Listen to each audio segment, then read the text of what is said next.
The first time Veltan saw a human bleed, he froze.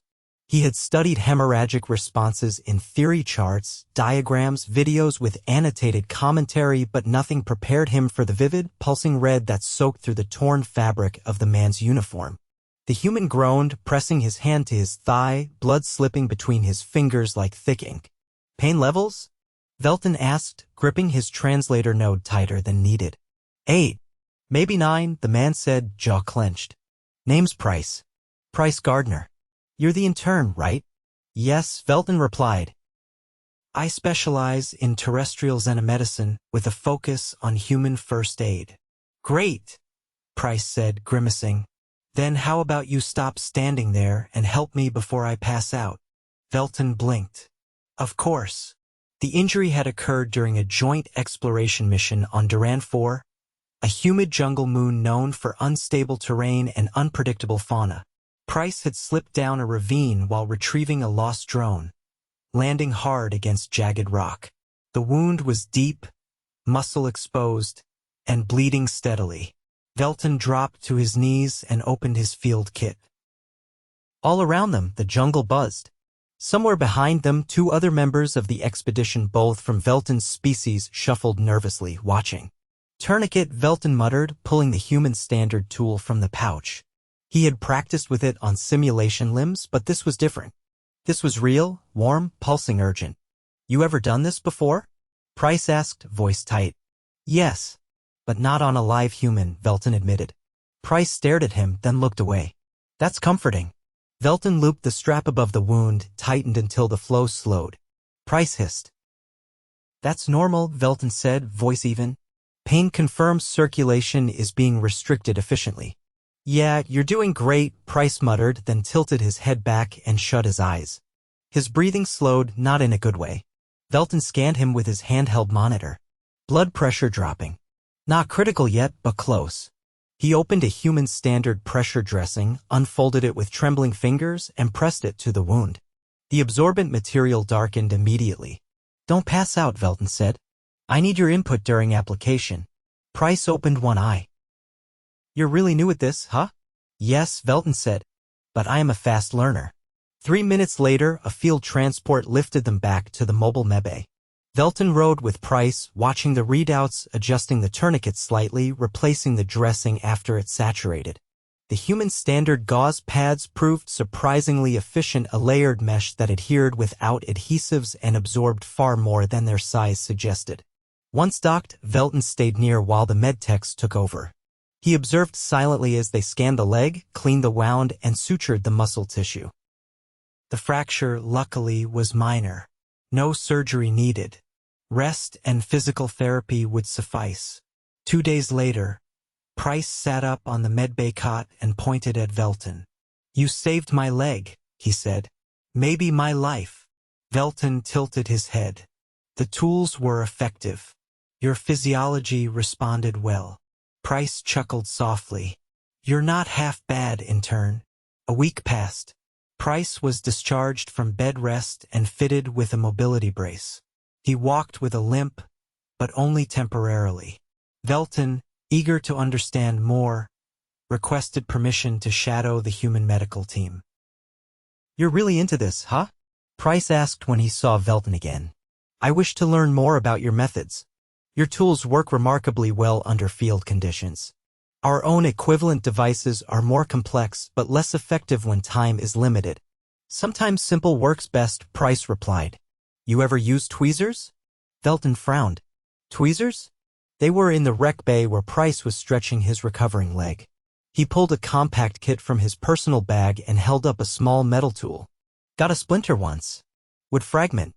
Couldn't get it out with the fancy alien grabbers." "He's worked like a charm."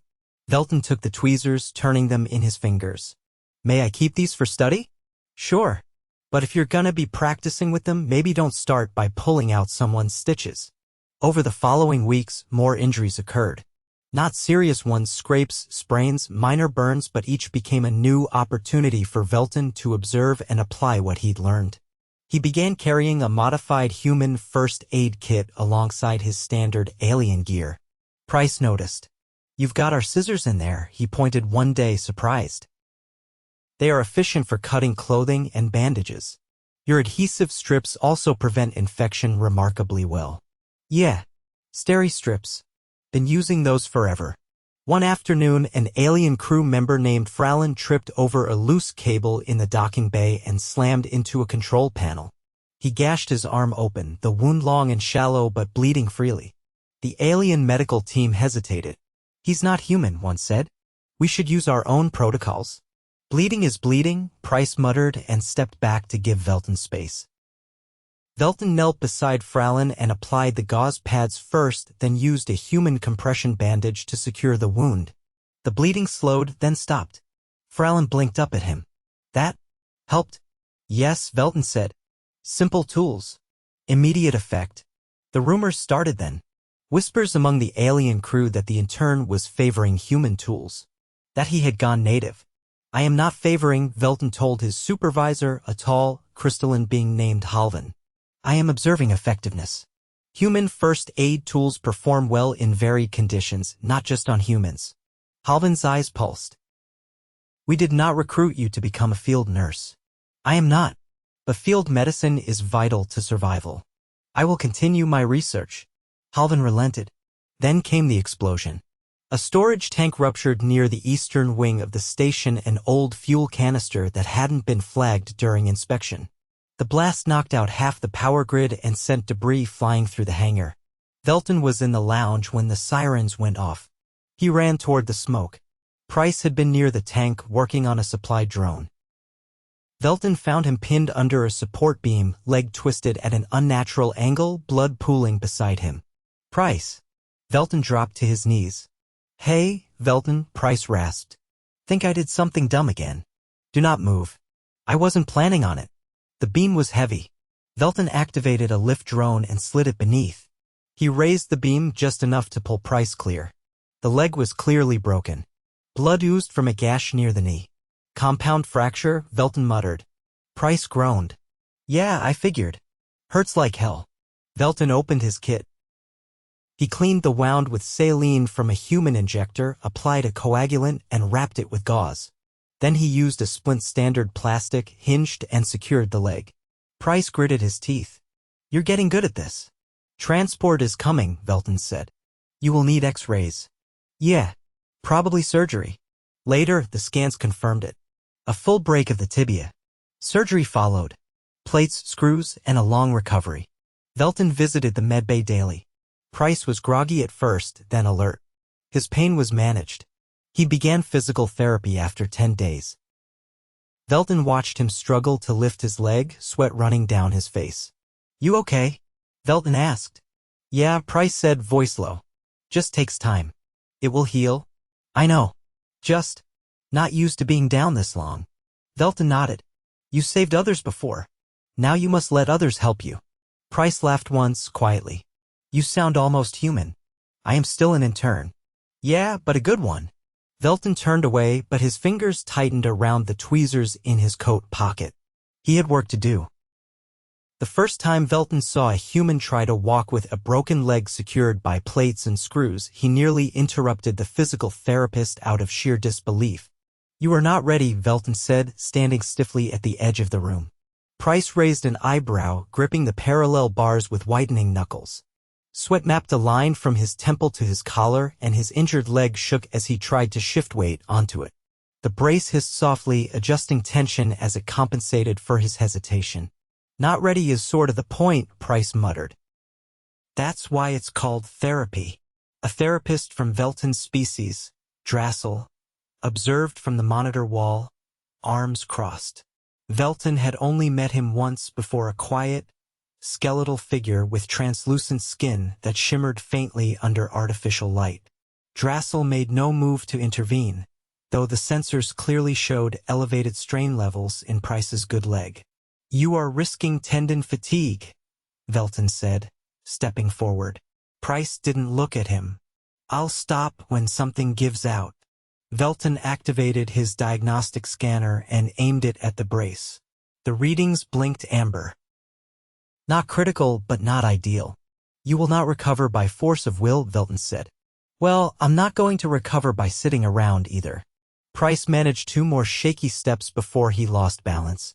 Veltan caught him under the arms before he hit the floor, the human's weight jarring but not unfamiliar now. I had it, Pryce said, teeth clenched. You did not. I almost had it. Veltan didn't answer, guiding him back to the bench. Pryce sat heavily, breathing hard. Drassel approached, his long fingers adjusting the brace straps with a mechanical efficiency. You are ahead of schedule by 20%, Drassel said in a monotone. Further acceleration risks regression. Then we'll slow down tomorrow, Pryce said. No, Veltan said. Today.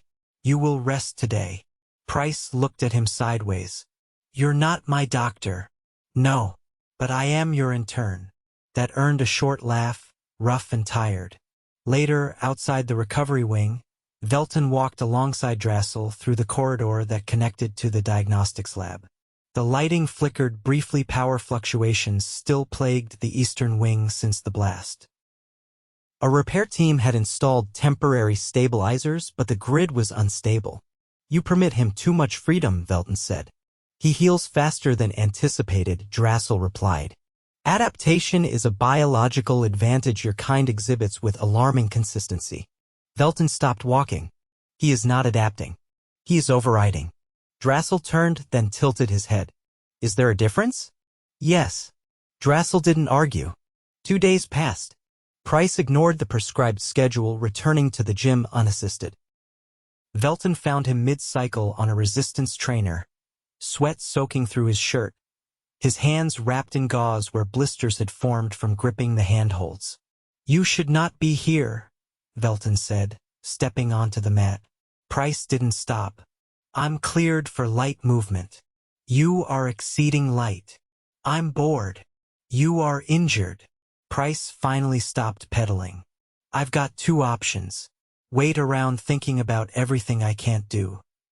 Or try to do something and see how far I get. You are risking setbacks.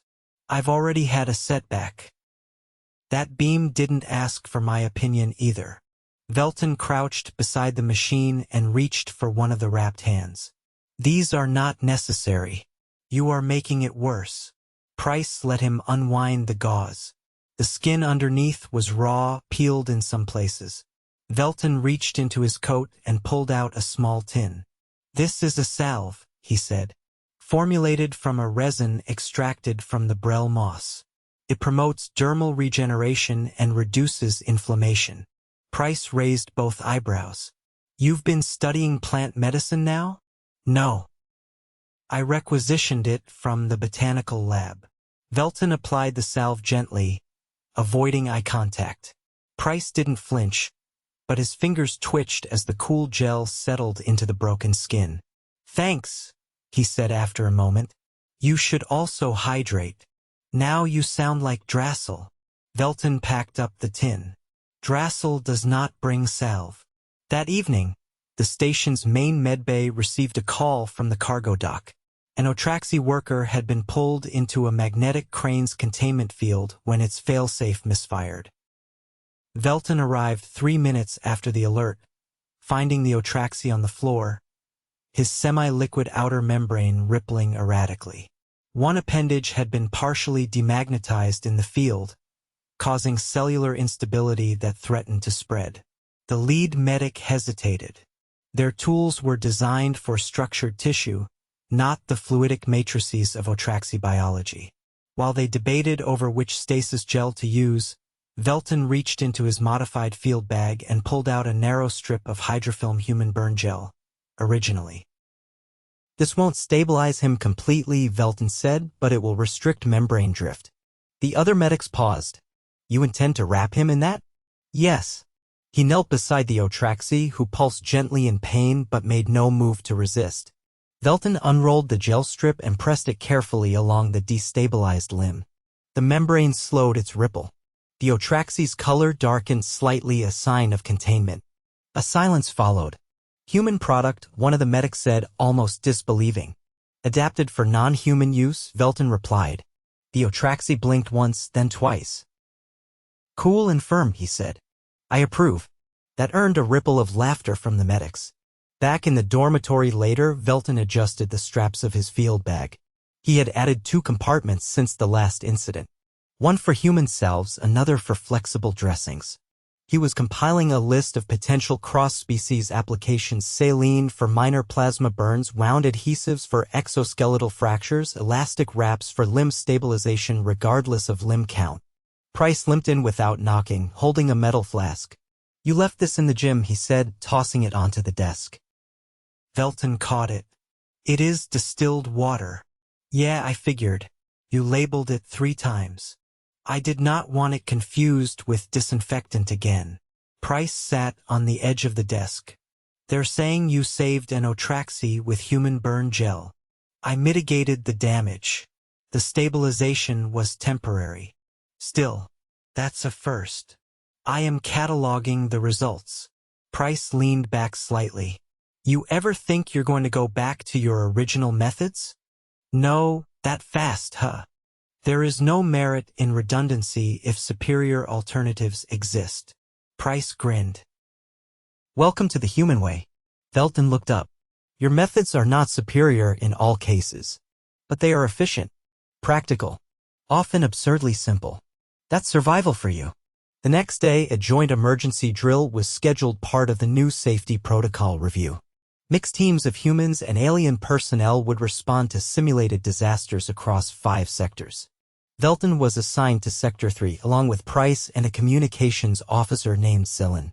The drill began with a simulated reactor breach. The moment the alert sounded, Sillen pulled up the schematics while Pryce grabbed the emergency kit. "I'm lead on triage," Pryce said. "You handle the evac markers." Veltan nodded. "I will collect vitals and monitor for contamination." They entered the simulated blast zone, a maze of smoke generators, strobe lights, and dummies rigged with heat sensors. One of the mannequins had a glowing patch on its leg. "Thermal injury," Veltan said, kneeling. The synthetic skin peeled back easily. He applied a human burn pad, then ran a scan for vitals. Heart rate simulated at elevated levels. "Stabilized," he said. "Next one," Pryce said, already moving. They worked through 5 dummies in under 10 minutes. Veltan's kit proved more versatile than the standard issue. He could switch between species protocols quickly. Pryce adapted just as fast, adjusting responses on the fly depending on the markings of the victims. At the end of the drill, the supervisor called the team performance unorthodox but effective. Veltan recorded the data in his log, noting time to response and tool compatibility. That night, he sat alone in the diagnostics wing, reviewing footage. Each action, each tool choice, each reaction logged with methodical care. He paused on one frame, Pryce kneeling beside a dummy, wrapping a pressure bandage around a simulated fracture with quick, practiced hands. Behind him, Veltan's own hands mirrored the motion. He added a note to the log. Human methods, not merely tools, practices, reflexes, intuition built from repetition. Observation not enough. Must participate. He closed the log, then opened a new file. Title: Adaptation through Integration, Cross-Species Emergency Medicine. He stared at the screen for a moment before typing the first sentence. The distinction between learning and becoming is often measured by what you reach for when someone is bleeding. The air in Lab Corridor 4 smelled faintly of scorched polymer and antiseptic, which was an improvement over the sharp ozone tang that had filled it 4 cycles earlier. Veltan stood over the charred remains of a diagnostic trolley, the metal frame twisted and blackened. A thin trail of soot curved across the floor toward the wall where the containment unit had briefly overloaded and sparked a chain of minor fires. Pryce crouched nearby, using a long pair of forceps to retrieve a melted fragment from the corner of the lab. "Didn't think a containment cell could combust from a thermal sample," he said, flicking the fragment into a tray. "It should not have," Veltan replied, examining the data logs. The insulation layer was degraded, possibly by repeated exposure to reactive compounds. Pryce wiped his forehead with the back of his wrist. "You know, if you hadn't grabbed that extinguisher right away, half the wing would have gone up. I evaluated the risk and acted accordingly. You threw a blanket on a flaming console. That's not exactly textbook." "It worked." Pryce nodded once. "Yeah, that's what I said." 2 hours earlier, the containment breach had triggered a full evacuation of the biotech wing. The sample itself, a volatile mineral from the outer rings of Harka Prime, had undergone spontaneous thermal expansion during analysis, compromising the cell's seal. Veltan had been in the adjacent lab, calibrating a spectrometer, when the first alarm sounded. By the time he reached the corridor, white smoke was already spilling from the room and heat sensors were screaming. Rather than wait for fire suppression to engage, he'd pulled one of the human-designed flame blankets from an auxiliary kit and smothered the core of the blaze. The built-in sensor mesh had absorbed the heat and released a harmless neutralizing chemical, something Veltan had only recently learned about after cataloging standard human firefighting tools. The blanket's packaging hadn't even been opened before that day. "You cataloged that thing just last week, didn't you?" Pryce asked, nudging a scorched wire bundle with his boot. "Yes, it was part of the secondary response module. Good timing. If you hadn't been here, they'd be rerouting oxygen supplies to half the deck." Veltan closed the display panel on the wall and turned toward the storage unit. "I will request restocking of the flame blankets. We require at least 3 per wing. Possibly 4, given the increasing frequency of thermal samples." Pryce stretched his shoulders, then winced. "You ever think about how much of this stuff isn't meant for hostile environments? We're walking around with gear that melts if you breathe on it wrong. Your equipment often prioritizes portability over durability. Because we expect things to go wrong," Pryce said. "That's sort of the point." Veltan paused at the door. "I will compile a report. Make sure to include the part where you saved our collective hides with a glorified oven mitt. I will include all relevant data." Pryce grinned. "Try not to make it sound too heroic." The next day, Veltan sat in the main medbay reviewing incident logs.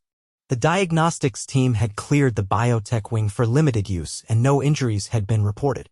Still, he found himself revisiting the footage of the fire, specifically the moment he'd unwrapped the flame blanket and thrown it against the console. The motion had been automatic, almost instinctual. No calculation, no hesitation. He turned the footage off, leaned back, and stared at the ceiling tiles. Each one was identical, flawless, and faintly reflective. A nurse passed behind him, pushing a cart of nutrient bags. "You used one of our blankets during the fire, didn't you?" she asked without slowing. "Yes." "Good. They've saved more labs than I can count." Veltan blinked. "I thought they were intended for kitchen units." "They were. Somebody tried to bake bread in a faulty heater coil once and the blanket stopped a full deck lockdown." "I see." The nurse disappeared into the surgical prep room. Later that cycle, Veltan returned to the auxiliary supply depot where a shipment of replacement emergency kits had arrived.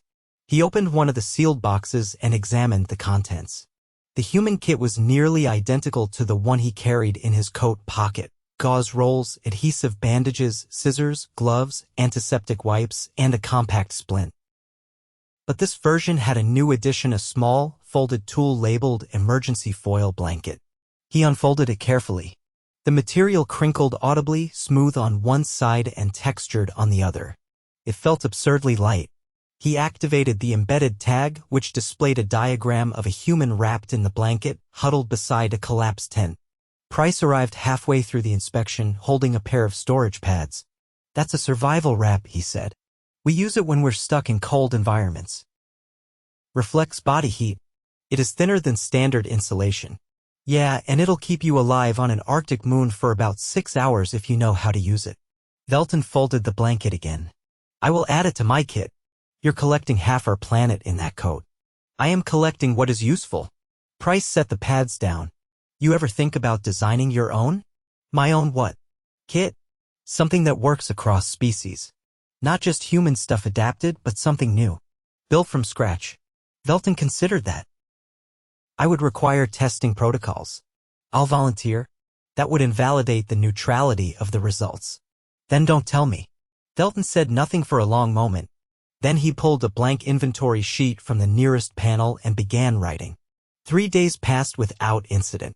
On the 4th, a shuttle arrived from the medical research vessel Sorellin with 2 patients in stasis. One had suffered exposure to a corrosive liquid compound on a mining asteroid, the other had gone into shock after a failed decompression sequence during a cargo transfer. Both were non-human. Neither compatible with standard healing chambers. Veltan was called to consult. He arrived in the isolation ward to find the patients stabilized in separate pods. The corrosive compound had eaten through the outer dermis of the first subject, a trinari, revealing layers of fibrous tissue beneath. The second, a Jornik, was unresponsive but breathing. His limbs curled inward from muscular rigidity. "They need something fast," said the attending physician, a pale green Drellin with a habit of tapping his claws on the console. "Our regenerative matrix doesn't sync with either species' cell cycles." Veltan opened his field bag and removed the foil blanket, the hydrofilm pads, and a pair of compression wraps. "These are not designed for long-term care," he said, "but they can preserve tissue integrity until grafting protocols are established." The physician hesitated. "That's field gear. It will prevent further degradation." With silent approval, Veltan entered the first pod and carefully wrapped the damaged limbs in hydrofilm. The pads conformed to the irregular surface, forming a second skin. He then used the compression wrap to secure them without pressure. The second patient was less stable. Veltan unwrapped the foil blanket and tucked it gently around the curled body. Within 3 minutes, the patient's core temperature stabilized. By the 10th, muscle sensors indicated a slight decrease in rigidity. The attending physician watched quietly, then turned away to notify the research vessel. Veltan remained until both patients were transferred to long-term care. Back in the dormitory, Pryce was adjusting a new brace with one hand while holding a data tablet in the other. "Heard you kept a Jornik from collapsing in on itself," he said. "They are recovering. You're going to need a bigger coat. I am considering a modular design." Pryce looked up. "Like detachable pockets? And retractable compartments. Possibly an integrated scanner. You're building the first interspecies first aid coat." Veltan nodded once. "It is a logical progression." Pryce leaned back, setting the tablet aside. "You know, you're not really an intern anymore. That is not for me to decide." Pryce shrugged. "Maybe not. But every time something catches fire or someone starts leaking, you're the one we look for." Veltan folded his hands behind his back. "Then I will ensure my coat remains well-stocked." "Good. Because if I ever end up in another explosion, I'm not trusting anyone else to peel me off the floor. You should avoid further explosions." "I'll try." For the first time in several cycles, Veltan felt the corridors of the station settle into a rhythm again. No alarms. No injuries. Just motion, breath, and the quiet hum of recovery. He returned to his quarters, sat at the desk, and opened a new log entry. Integrated response tools have surpassed initial expectations. Human designs continue to demonstrate unusually high adaptability across species and environments. Further refinement may yield a universal emergency protocol. Recommend design trials. He paused, then added one final note before archiving the file. Field medicine is not about complexity. It is about readiness. And sometimes, readiness arrives folded in aluminum.